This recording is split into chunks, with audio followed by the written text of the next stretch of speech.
Iain Kelly, esteemed motoring journalist. Thank you for coming to hang out with me. How you doing? It's always a pleasure. What have you been doing? Just more of the usual, writing stories and hanging out at MCM and helping guys with cars and stuff like that. And, thinking about how freaking crazy it is that we've been hanging out for, 16 years now, and all of a sudden you pop up on Top Gear. 16 years, dude.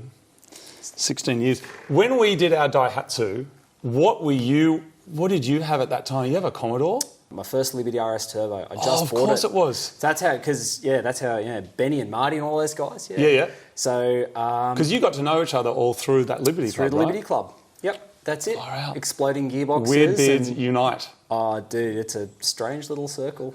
But, dude, it's been ages since we've caught up. Yep. And you've been literally all over the world. Yes. But, I've only spent like 20 years writing for car magazines and doing my bit in the media. How did you get Top Gear? Yeah, you know what? It was a strange thing because I assumed it was spam. I think it was like late 2022 and I got an email from BBC Studios saying, are you interested in auditioning in this thing? They wanted to do a new version of the show. I was like, is it like Mighty Car Mods doing a thing with you, or like, what is it? And they just went, we've got a new show, new host, new whatever. And I said, I think it's probably, not for me, but like, thank you, because, Marty and I got our own thing going on. And then I called Marty about it and I told him about it and he's just like, you have to do it. And I was like, are you sure? Because it's like, and he's like, just audition and see what happens. There was an audition process. And so I contacted them back, and I guess what they explained to me at that time is like, they didn't want hosts where like two were mates or people knew each other. They want three new people that didn't know each other before so that they can make a new version of the show that didn't have its own, thing already. Yeah. And I guess I kind of get it because it would be Mighty Car Mods and someone else. And I guess they didn't want to, I don't know, they didn't want that. And so I agreed to go and audition, and it was a multi-day audition. It was talking about cars. It was a chemistry test. It was performance driving at Sydney Motorsport Park, lap times. And so I did that and then just didn't hear anything for a very, very long time and just got back to my normal life. And then I got a call offering me the job, and then have a chat with Marty again, chat with the family again, and it's just like what do we do? And Marty was super supportive of me doing it. And the reason that was so meaningful for me is because that meant that he would have months of having to look after things by himself. And I know in an ideal world, they're like, what if you both did it? And if we did, there'd obviously be a real adventure in that. But Mighty Car Mods already does its adventures with the two of us without having to have producers and directors and stuff. And he kept the fires burning at Mighty Car Mods HQ and got the hoist to himself. I was about to say, and he's been very excited. Skipping around the workshop, getting to play with a Gemini that. Well, I'm back now though, so the skipping's over because I'm back, and I'm back with more shit boxes. So. Oh, good. So, where were some of the places you actually went? Because Top Gear goes all over the world, right? Yeah, I mean, they went big. Like, they went properly big. So we obviously filmed some stuff in Australia because it's Top Gear Australia, but we did Colombia. We did Texas, we did France, we did Switzerland, we did Italy. There's an LA story. So they really went big with it. The show is made as kind of a global offering. So it is being released in countries all over the world, like South America, Australia, Japan, Europe. I think later it'll be going to the Canadas and Americas. I don't know about that exactly. But it's going everywhere. So it obviously needed to be made bigger than just for like a local market. So that must have been a crazy schedule, right? It was. I've never done anything like it. I've never experienced anything like it in my life. I think it was like 130 days of shooting, and the hardest bit was like going to a country, and the sun comes up, you shoot all day, you shoot till there's no light, and then transport to your next hotel, and then off you go. So you're never kind of making a base. And having a chat with Bo Ryan, who's one of the other hosts, he'd had some experience going around different places doing The Amazing Race, which is a show that he hosts. But Jonathan Mapalia, as a host of Survivor, he's away for a few months, but they're usually kind of in a location where you can make a base. And so one of the things that all three of us was had to get to terms with is that you're moving all the time and you're in new cars all the time and new places. So you can never kind of just set up camp. And like, so you're skipping time zones and all that sort of stuff, and then every day you have to get up and not only drive fast or drive nuggets, which, I mean, you've got a lot of experience with, particularly with your car buying habits. Yeah. But you've got to also be able to present. Thank you. I think that's a compliment. Sort by cheapest, buy sight unseen. Yep. And I will say that we got to do that on Top Gear. By the end of the series, they ran out of money, and they're just like, you know how to make cheap car stuff? And I'm like, welcome to my world. And BBC Studios actually came to Supercars to shoot an episode. That's all I'll say about that. But I got to step... I mean, BBC, who's been making Top Gear all of this time, you know, one of the most... I guess it's one of the best-known automotive franchises in the world. I got them to come here and work on a nugget here in Sydney, Australia. If nothing else, we can take away that as a win. Yes, yeah. For MCM crew, I guess. The motoring journalist in me is screaming right now going, what was your favourite car? Can you tell us? Yeah, you know, one of the things I said to them at the very start was like, if I'm meant to come on there and be like a character that you need to do stuff, like I'm not the guy for you, because I don't want to celebrate supercars because I'm not that excited by them. I don't want to celebrate stuff that it's like I don't get. Like I like cheaper stuff. And they were super receptive, and they're like, you don't have to say anything. We're not going to script that you have to go, I love this Porsche. They're like, you give us your opinion and tell us what you think. But one of the kind of, I guess, a deficiency that I had as a car guy is that I kind of went, supercars are shit. And like I've been on record before saying I think they're shit, which is why I'm always trying to get like Golfs or RS3s to go as fast. But by saying a sweeping statement like that, all of the engineering in it, all of the time and effort, that was kind of just getting thrown out at the same time, which was unfair. And so I tried to go into it by going, I am going to be having to drive some supercars. That's the nature of Top Gear. And I'm going to try and be open to what they can do. And it turns out when you got an open highway and a whole bunch of tunnels and someone next to you is in a Pagani and you're in a Maserati or a Ferrari or a Porsche or whatever it is, and the pedal goes down, it's like you start to understand. I mean, the moment that I got back after finishing Top Gear, I bought a Toyota Corolla. It was $2,500. I'm just like, I'm home. So so you're already kicking Marty off the hoist in Supergarage. I have to use Mighty Car Mods for a little bit because of the Gemini. But I'm shooting some stuff in here. We're doing a little battle off at the moment, like, you know, Facebook race to the bottom of Marketplace. But I appreciated that I wouldn't be able to drive these cars otherwise, because the other thing that I realised, you can't buy your way onto Top Gear. You can't go, I want to be a host. You need this very, very specific set of skills. And you've got Jonathan LaPaglia, whose dad was a mechanic, owned a dealership, trained as a doctor first, worked in emergency room and stuff, makes watches and stuff, built his own car. You've got him, you've got me on the other end of the spectrum, and then you've got Bo, who's just like, I want to buy fast stuff. He likes big, fast stuff. And he kind of brings that kind of just everyday mentality to like, I don't want to do all this stuff. I just want fast cars, and I want them faster than yours. And as like a competitive athlete from the NRL, he drives it like that as well. Who do you reckon was the most interesting person you met? I loved meeting the BBC crew, because the crew that we worked with on the show are the same people that have been making Top Gear for 20 years over in Europe. There was an Australian crew that we had here, and then they were supplemented with the Top Gear crew, the sound guys, and camera guys. They've been making the show for all of the iterations of it. And then we're just kind of stepping in, and you're saying to the sound guys, how was this? How was the special? How was the adventure? And they're saying, you know, like telling us adventures about Clarkson and things that happen. And that was just like, I'm in the TV show now. It's a really tight crew. Like we did LA in 2016 when we built the Subi Ute. Yes. And there was enough people to build the car and shoot a feature-length episode. We fitted inside a minivan with all our luggage and the tools and everything else. Yeah. This is the polar opposite now. You got to cast at thousands, don't you? I mean, I remember at one point we were shooting maybe in Italy, and we stopped off to get some food, and I remember they walk into this little restaurant and they say, can we have a table? How many people for 55? 55 people. And so what do you all do? I'm not used to it, because it's like Marty and I are either shooting it ourselves, or we got James camera guy coming along, or Blake camera guy, we're trying to drone ourselves. Maybe there's 2 people, maybe there's 3 people. When we did the Malaysia trip, you know, you've got Stacey who's helping manage the team, but it's a tight crew. And I'm like, that person has a camera. That person has a sound pole. What is everyone else doing? But they're all busy and they're all doing stuff. And I realise now, it's like they're all working their asses off. No one's on their phone on TikTok. No one's doing whatever. But every day at lunch, everyone stop, put their gear down. We sit down at these big, long tables.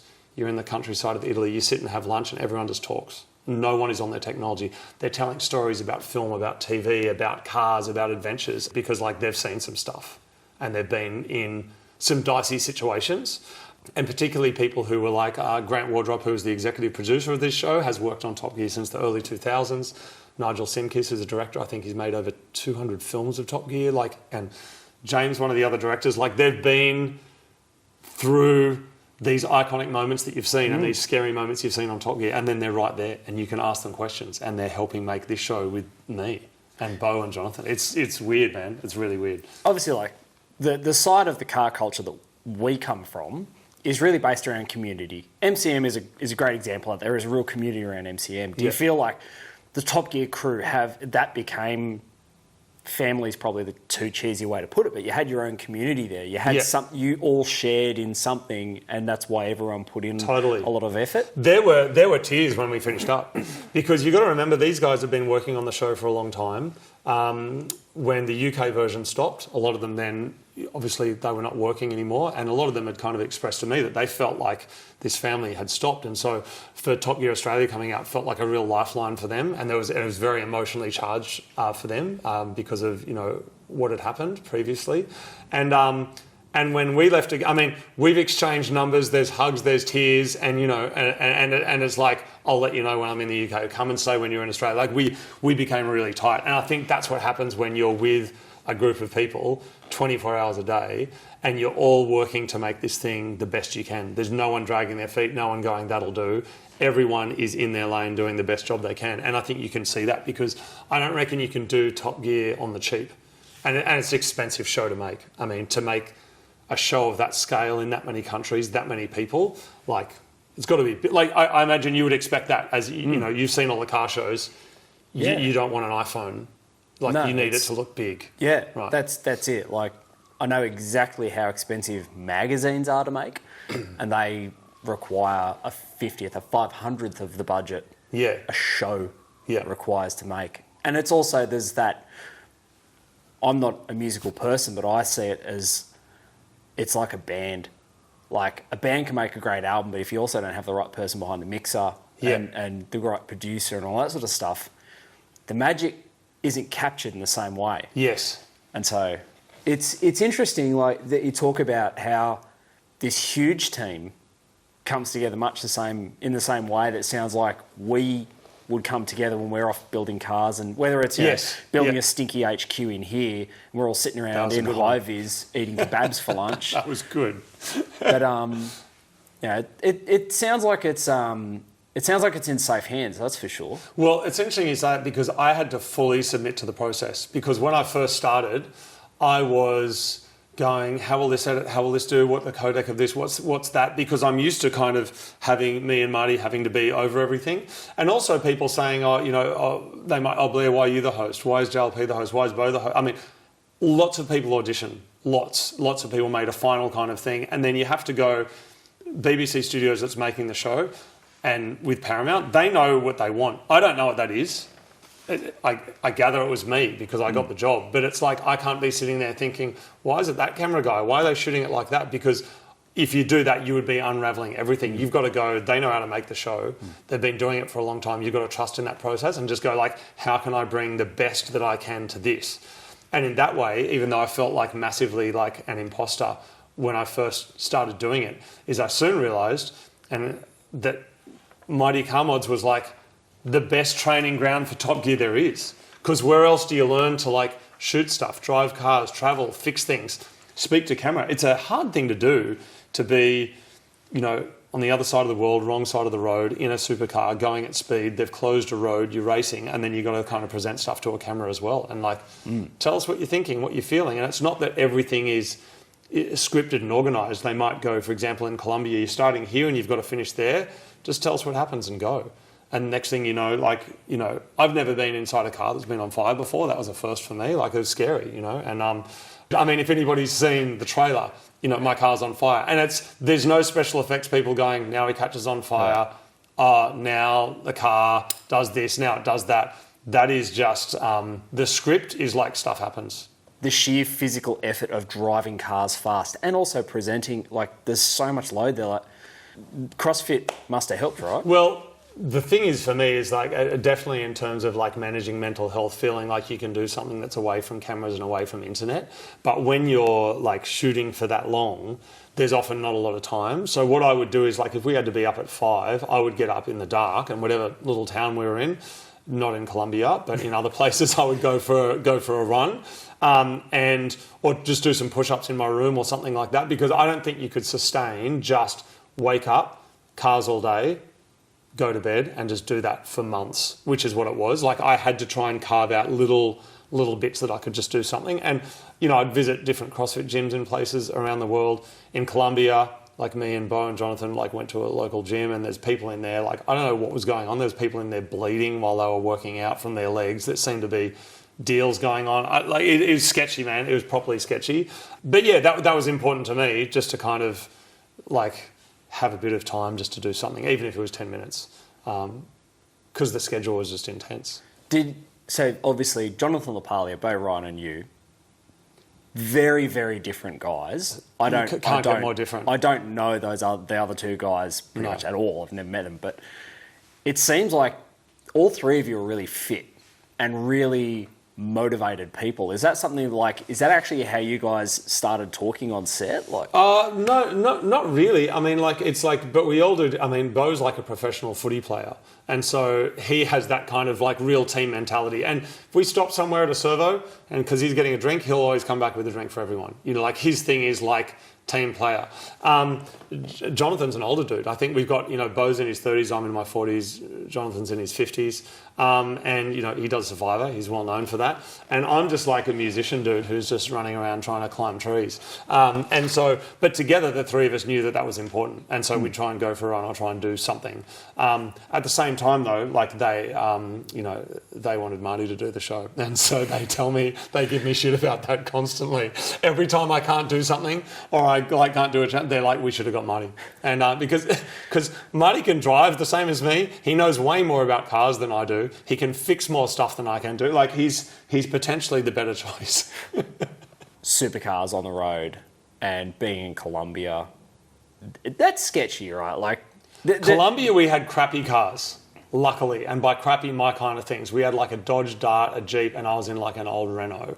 And so that was a different kind of danger because you have cars and trucks on the wrong side of the road.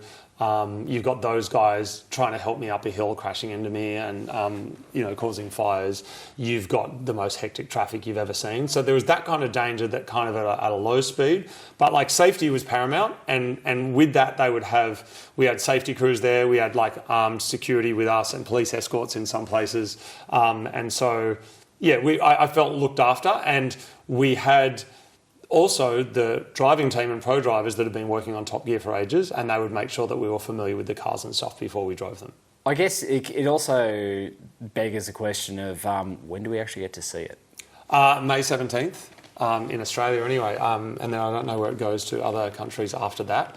But in the meantime, I'm back to Mighty Car Mods, and I'm so happy to be here, and I'm so thankful for Marty for looking after everything while I was away, because I love the bloke, as I'm sure everyone knows. Like, I absolutely adore him. And I know he's been able to work on his, you know, on his other cars while I'd been away, but anytime I would get a couple of days off, I would come in and I'd be shooting stuff. And one of the things that I'm really proud of is that I don't think it felt, at least on YouTube, like I was away, because we put in a lot of work last year to get extra stuff done, and then every time I was back, I'd be in here working on cars and doing stuff, and I tried to make that as seamless as possible. And it was funny because Marty put up a video, you know, a week or so ago of him working on a Subaru by himself, and they're like, "Oh no, it's weird with Moog not there." It's just like, no, I'm in the other workshop working on another shitbox, like shooting for Top Gear's finished, you know, it's done. And so it's interesting for me though, not being able to edit stuff. It's like the story is out there and it's gone, and again, you got to trust that BBC Studios know what they're doing,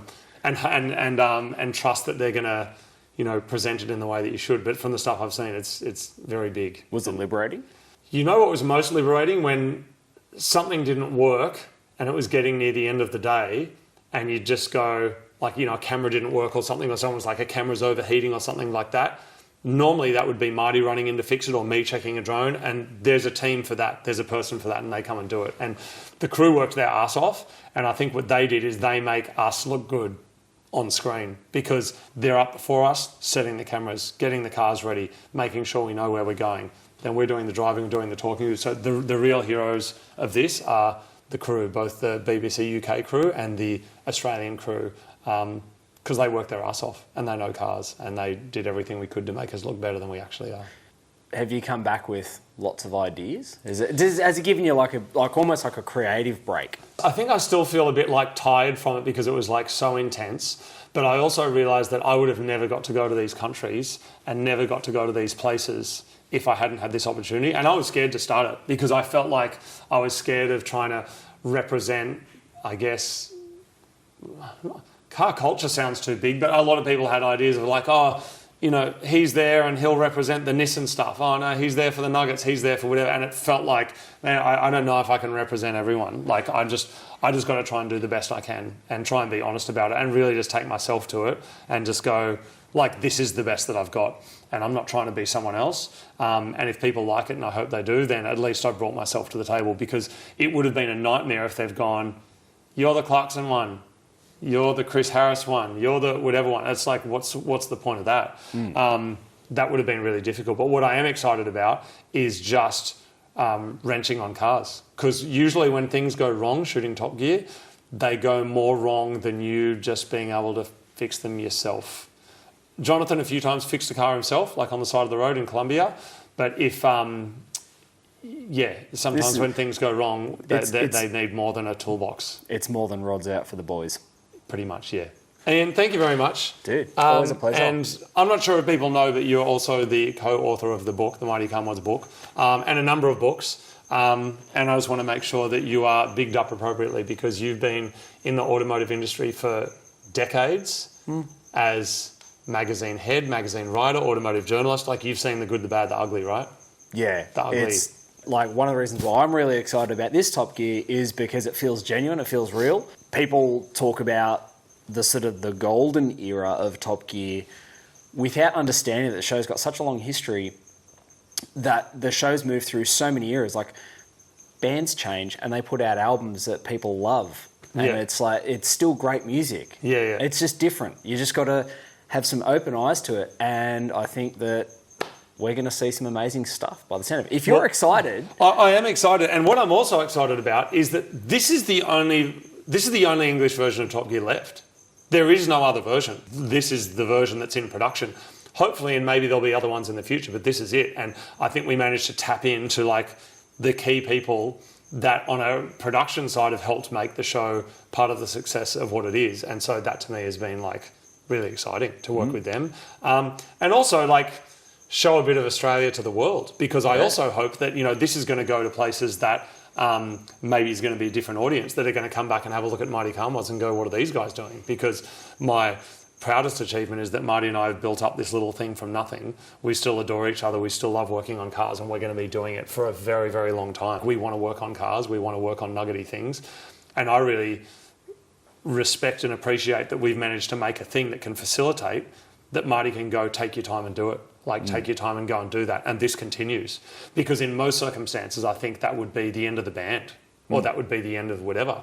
And and at some point he might want to go do something, and I'll go, great, and I will stoke the fire and keep that going, and we can always come back to this.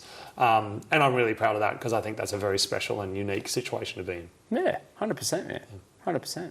Thanks, Ian. You're a clever fellow. What are you driving at the moment? Something fancy? How's your land boat? 64 Pontiac's doing good things. Yep. It's making way too much power. Have you seen the Top Gear trailer, by the way? The first release trailer? Yeah, I have. Okay. There may be a very quick cut of you driving a car. It's got quite a small window profile, so I think it's something fairly fast. Yeah. And you say that it hasn't gone well. Yeah, it would have been great to have returned all of the cars after the end of shooting. Maybe we leave it there. Yeah. Thanks for coming down, man. Dude. Always a pleasure.